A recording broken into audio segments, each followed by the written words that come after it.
pemerintah boleh datang dengan aturan-aturan bahwa kalian jangan merusak, kalian jangan membawa endemik yang terancam punah itu.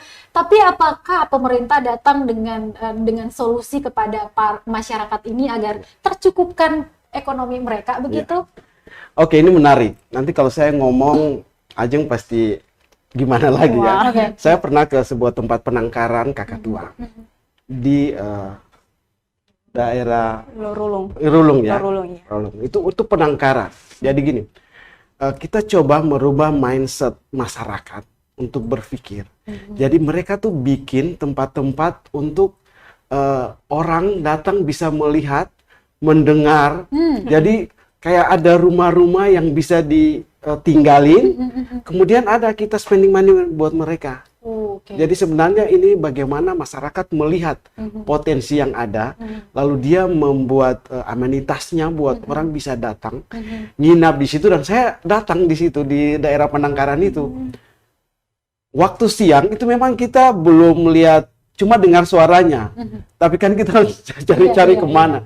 Tapi begitu sore hari dia bergerombol lewat, itu tidak gratis, itu dibayar. Jadi sebenarnya ada peluang-peluang usaha dengan melihat potensi alam kita yang kita harus mencoba merubah itu. Jadi orang tidak lagi untuk menangkapnya, tetapi orang akan menjaga dia untuk dia datang terus di situ, karena dibikin rumah-rumah, dibikin suasananya sehingga betul-betul itu adalah habitat dia.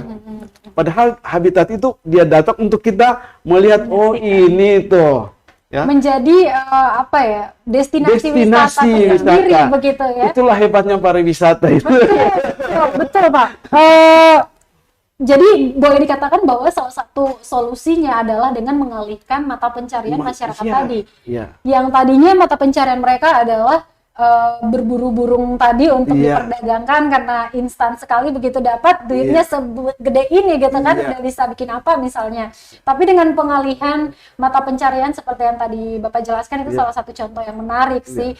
Terima kasih sudah nonton. Jangan lupa like, subscribe, dan share ya.